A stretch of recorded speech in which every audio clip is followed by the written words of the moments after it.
So yun mga karakmek, umpisa na natin ang laban ni Rakmek. Yan, bakit ganito kasi ang pagkakalagay niya? Nandun naman yung terminal. So yun na natin to.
Napakainit mga karakmek.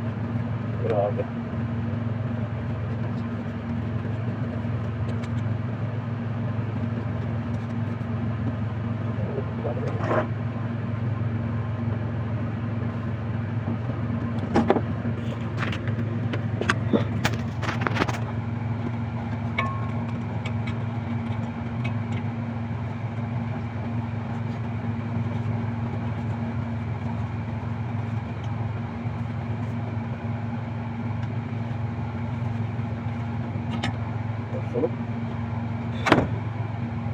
Sunog. Putik lah. Sebelah putik siya.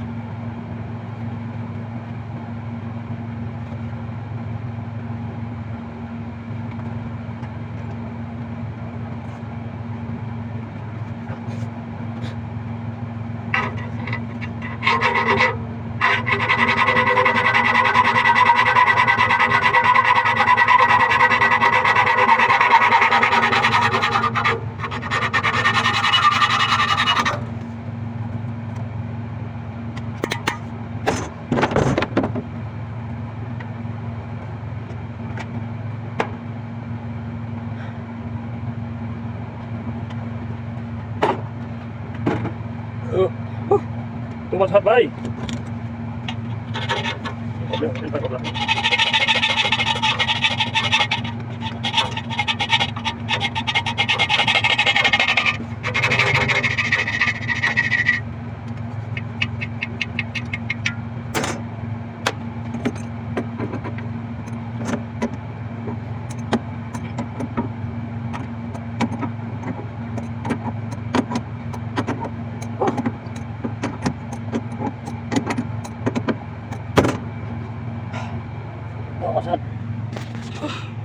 Sunog mga karakmek itong ating compressor.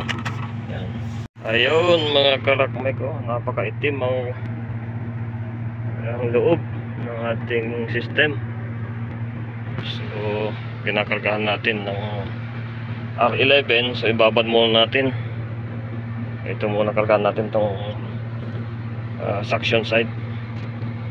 Itong evaporator side ang ating kinakargahan ngayon. Yan, papunta doon. Yan. So wala pa dito. Ubus na ata. Ayan. So yan mga karakmek. At nilagay na natin yung 3 kilo na R11. So hindi pa niya kinaya guys. Madami pa siyang maitim pa. So pinakuha natin yung bagong bili natin kanina. Para malinis natin ng maigi itong system. Dahil pag hindi natin malinis ito, baka ilang buwan lang o ilang araw ay masunog itong ating bagong compressor. So kaya alagaan natin, i-plastic natin, linisin natin yung mga bito-bitukan yan para maayos yung daloy ng preyon. Ang liit ng metro yun dito guys. So ayun mga karakmek, bago na yung ating R11. Yan, bagong cylinder yan. So antayin natin na lumabas dito. O dito. Medyo matagal na. Ayun, lumabas na siya guys. So sarado natin tong dilaw para mababad muna siya. Ano muna natin patapasin. So labas na yan lahat. Ah? Galon? What galon? Ada bucket. Ayun. So ayun guys. Tagal lah. Hindi kaya barado ito.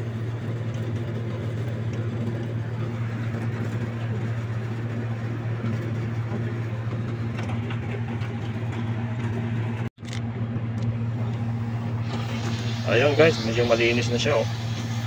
Yan mga karakmek, medyo malinis na yung fish. Meron pa, may tira pa. Hapdi. Napaka-hapdi. Madami ito.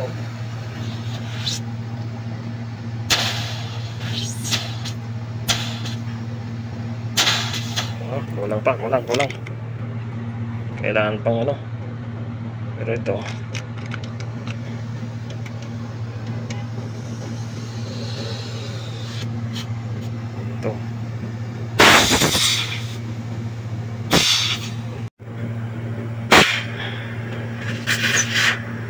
ayun mga karaknek, ayos na oh. Siyang dumi. So pasado na ito guys. Pero linisin muna natin bago natin i-install yung compressor na bago. Dahil sobrang dumi din itong evaporator guys.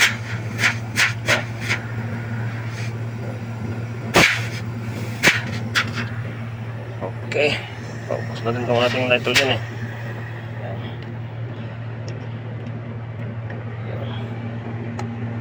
Tanggalin na natin guys itong nilagay natin dito. At ito tanggalin na natin. Maraming dumi guys yung ating hose. Sobrang dumi. So itong si nitrogen itabi muna natin dito. Yan, ganyan lang muna.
So yan mga karakmek, nalinis na natin yung evaporator sa filter, air filter. Ayan. So tayo na pa natin isang balde pa ang kailangan natin. Medyo mataas yung walang gripo kasi dito eh.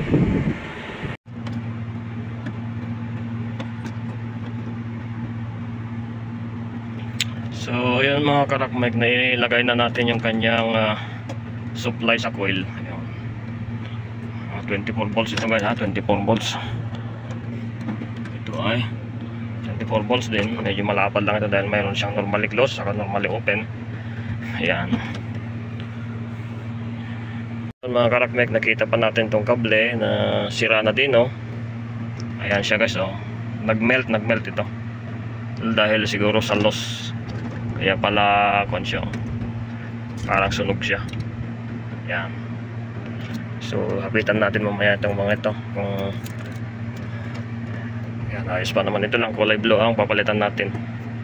Meron naman tayo dito, yung kulay blue dito. Dali na. Gamitin natin yung lumang kable. At yun ang ating ilalagay. Ayan. So, ayun mga karakmek, i-testing muna natin bago natin i-fix yung mga joint nya. Bago natin hinangin. Okay, 1, 2, 3. Okay, kumala. Oh, lumabas ang langis. 6.1 ang kanyang ampere. Labas yung langis. Kalas ba? Off. Ayan, ito off na natin guys para sure tayo na walang madisgrasya. Okay. Ayun. Pasok.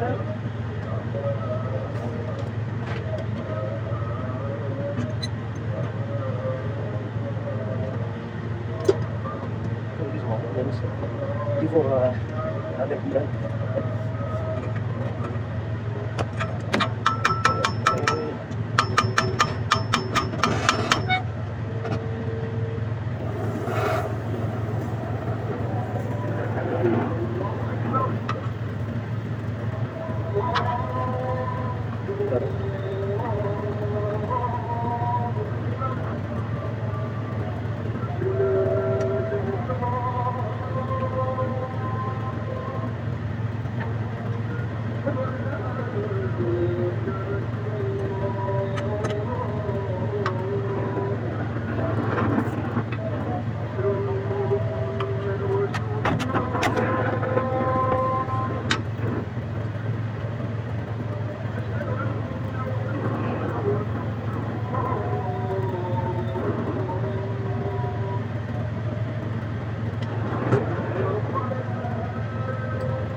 So ayun mga karakmek, natapos na natin yung pinaka-hardest part ng ating activity, yung pagpapalit ng compressor. So ginaya ko na lang din guys yung pagkakabit dahil itong tubo natin ay sakto dun sa luma ay yung compressor natin parehos. So doon na lang sa loob yung kanyang terminal. Ayun. Wala namang problema. So ngayon ay nagba-vacuum na tayo. At medyo naayos na din natin yung kung itong mga kable. Ayan, na-arrange na natin, talian natin ng cable tie. Ayan. So nasa vacuum na tayo guys. Magba-vacuum na. Ayan, hindi ko na inalis yung vacuum dahil kung ito kasi mahuhulog tong ano natin, silong natin. So may payong din tayo. So pwede na natin ibalik yung filter. Ayan.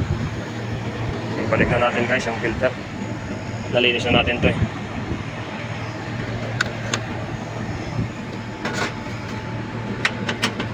Ayan. Habang nagpa-vacuum tayo, gawin natin yung ibang activity na pwedeng kasama dito sa ating pagpapalit ng compressor. Ayan. At ulod nito kanina, nilinis natin ito kanina habang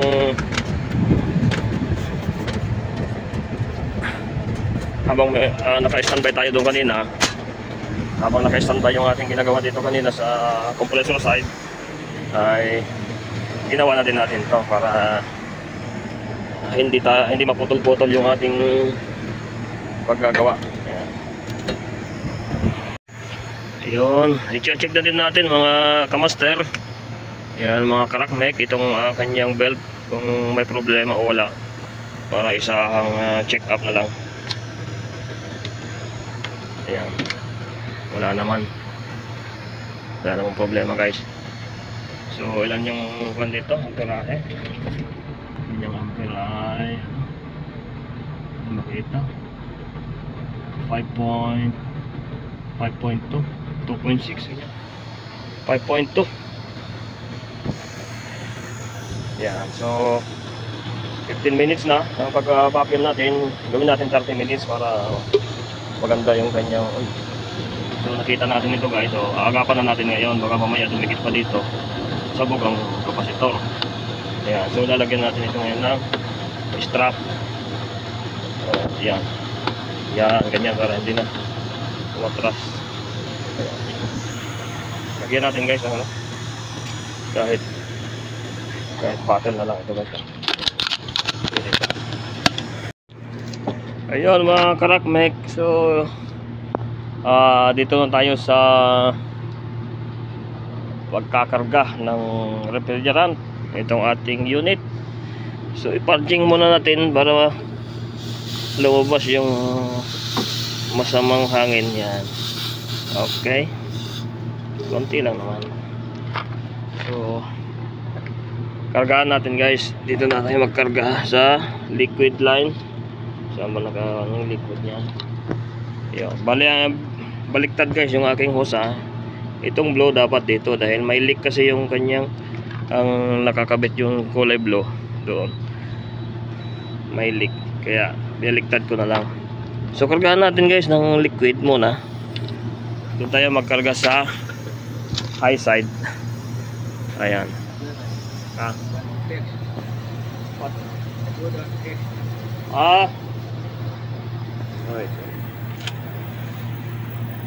So yan mga karakmek, na-on na natin yung kanyang breaker. I-check natin kung may voltahe. Yan.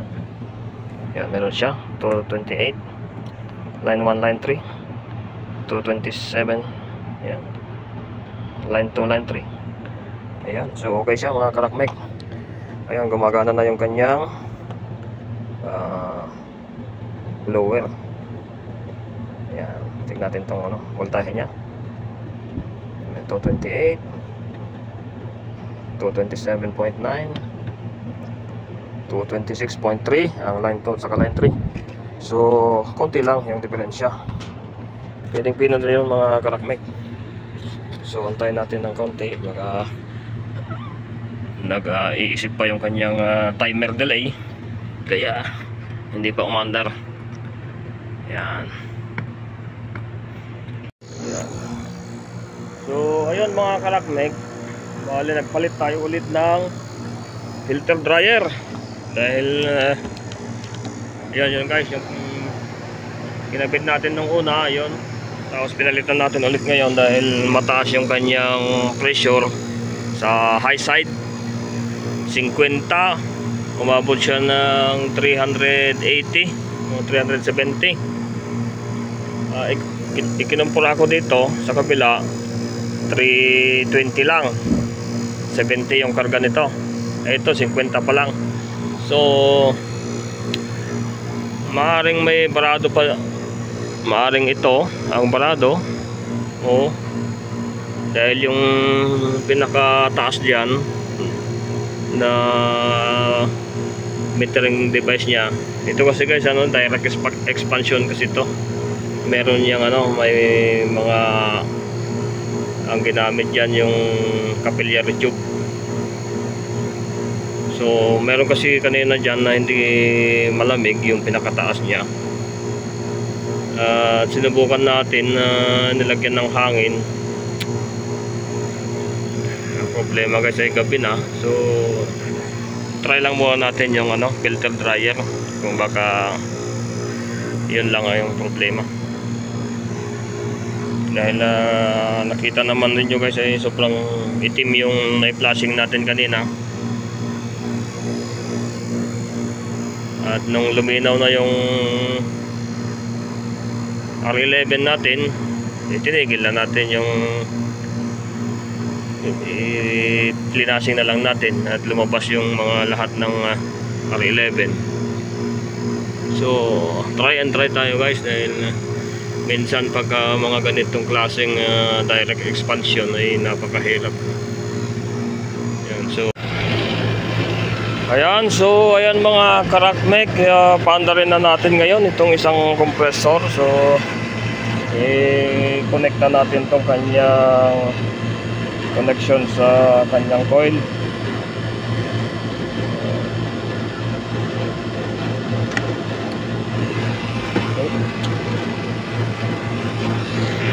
Mamaya trial.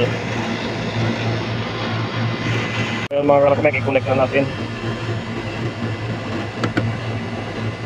Antayin natin na gumana yung kanyang contactor. At sana okay na. So nilagay ko lang dito guys itong preyon, tangke ng preyon, dahil malamig. So sarado naman yan. Malamig yung kanyang tangke, hindi papasok yung preyon pag malamig.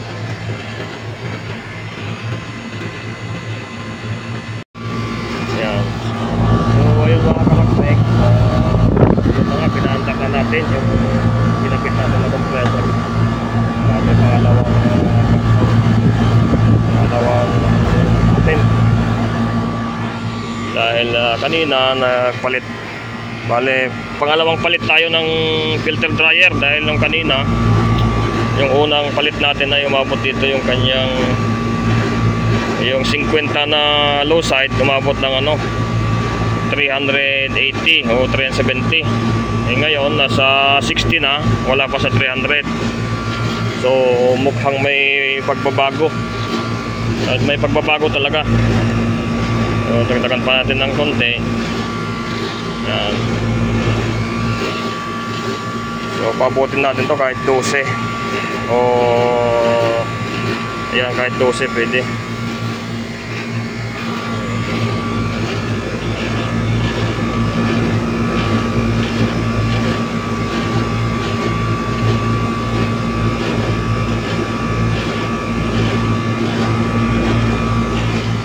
Dahil ang karga ditong isa guys ay nasa 70, 320 yung kanyang high side, itong isa. Ayan. Gawin lang natin 70, kahit 70, 300 okay yan. Ano, okay naman, mainit naman yung buga ng cooling fan natin.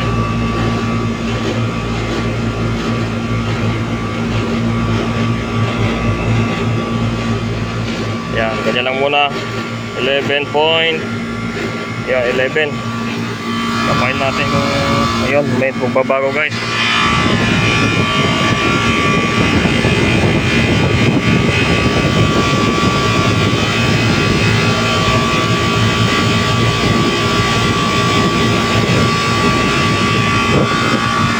Moisture na ang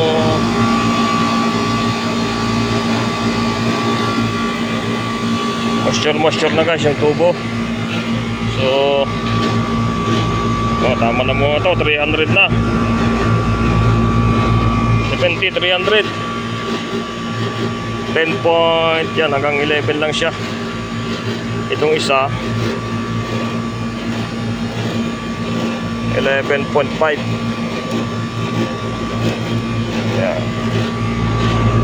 Kaya wala pa sa 300. So pwede pa natin dagdagan ng konti.